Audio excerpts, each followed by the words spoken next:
doubt about it. It's really a matter of showing their dominance. India's great Chinese conundrum. Nobody can contain it. Not the United States, not China, not anybody else. Frenemies. Streaming now. Gautam Adani, one of the richest men in the world, or a business honcho, accused of manipulating the market. Adani ji 609 number से दूसरे number तक कैसे पहुंचे? सिर्फ एक सवाल पूछा, नरेंद्र मोदी जी आपका अदानी जी से रिश्ता क्या है? He has given the space, the railways, the airport, which he has no experience also. So the country's interest has been compromised. Government has been very clearly supporting few industrial groups, including Adani's industrial group. Target Adani, streaming now.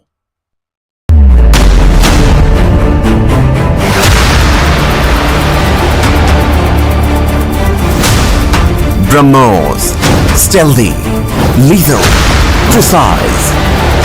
It flies at 3 times the speed of sound and cuts through a warship like a hot knife through butter.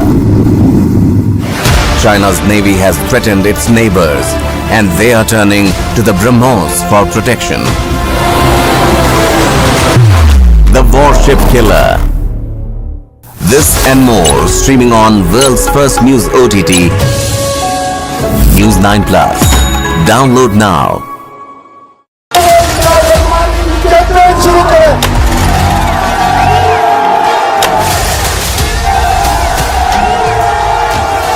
मैं इमरान अहमद खान नियाजी सबके दिल से हल्फ उठाता हूँ. When Imran Khan came initially into politics, he thought his personal popularity would be sufficient for him. It didn't happen.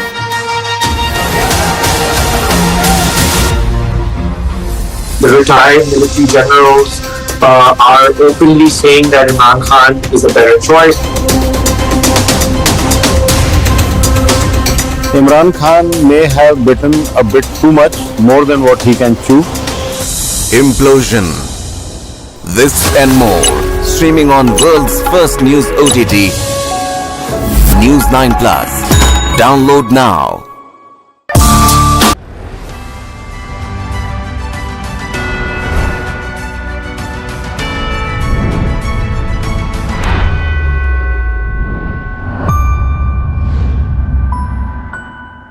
Hello and welcome to this Wednesday edition of Global Lens on News9 Live with me, Neha Khanna. We have a packed show for you with the top news stories from different parts of the globe.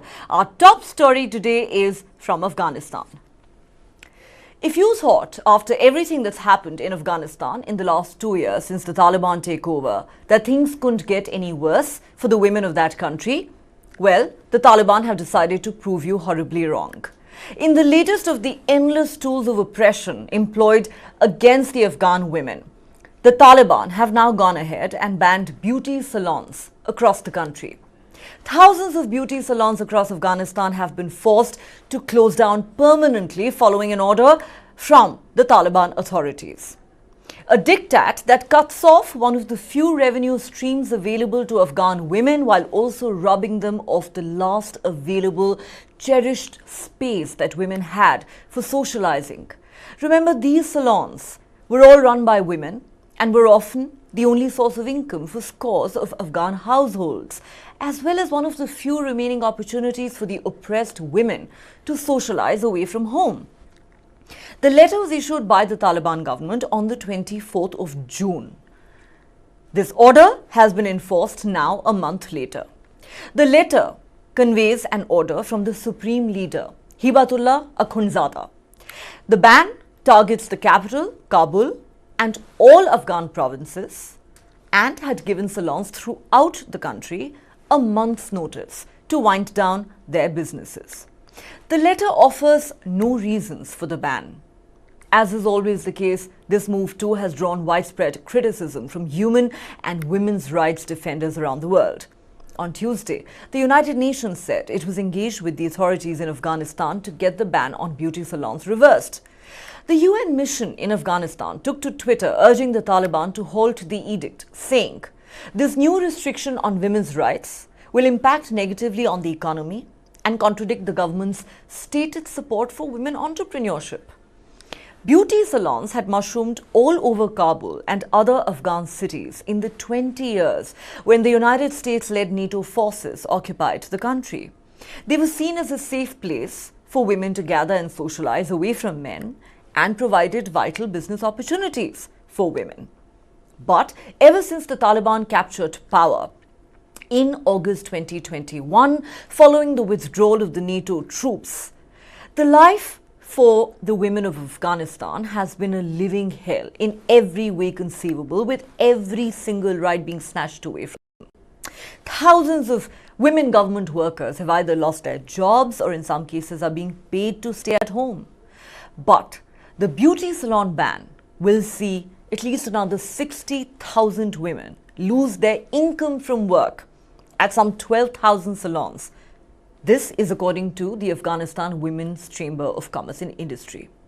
A report submitted to the United Nations Human Rights Council last month by Richard Bennett, the Special Rapporteur for Afghanistan, states that the plight of women and girls in the country was among the worst in the world. The initial announcement ordering salons to close prompted a rare public protest early this month in Kabul, where dozens of salon owners and beauticians marched down the streets while holding signs opposing the ban. Security forces with the Taliban administration broke up the protests using fire hoses and shot weapons into the air to disperse the protesters. As we said, the diktat by the Taliban authorities to shut down beauty salons is the latest curb to squeeze women out of public life. On Tuesday, the day the order was enforced, Taliban security forces in Kabul made the rounds to ensure that all salons were complying with the ban.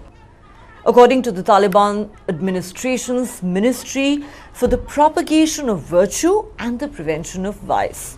Now, this ministry says it issued this order because extravagant sums of money were being spent by women on makeovers, causing hardships for poor families, and that some treatments at the salons were downright un-Islamic. Too much makeup prevented women from proper ablutions for prayer, the ministry argued, while eyelash extensions and hair weaving also have been forbidden. This edict represents yet another grim milestone for the almost non-existent women's rights in Afghanistan, while only adding to the long list of atrocities being committed against them.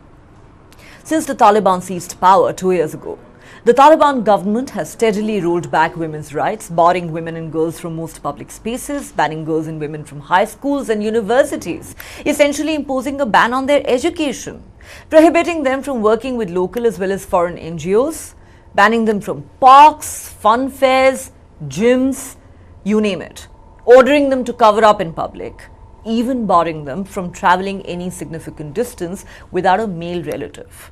Women have been wholly excluded from public life, as well as the judiciary in Afghanistan. All over the country, women say they feel invisible, isolated, and suffocated, and are living in prison-like conditions in that country. Many are unable to even meet their basic needs without access to employment or aid, including access to medical assistance, healthcare, and psychological support, in particular for victims of violence, including sexual violence. The UN Development Programme, or the UNDP, has estimated that restricting women's employment could cost up to 5% of Afghanistan's gross domestic product.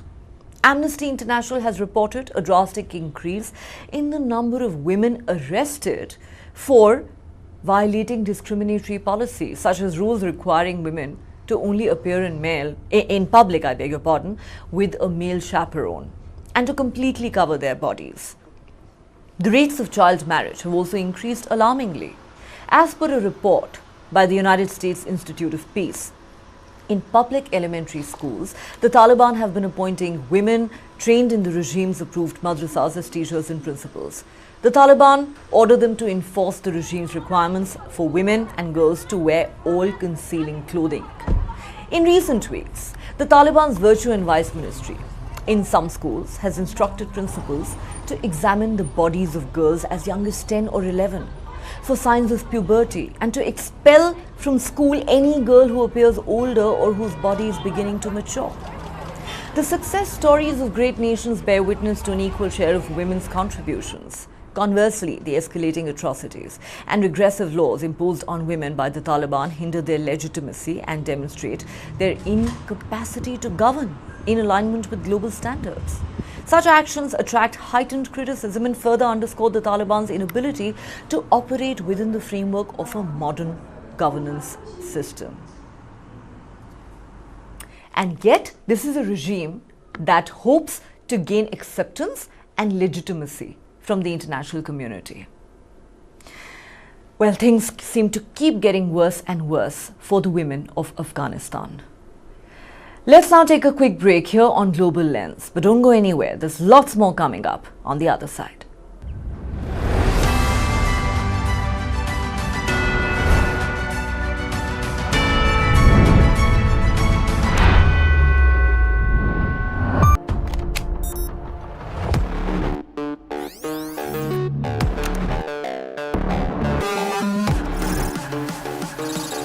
ChatGPT.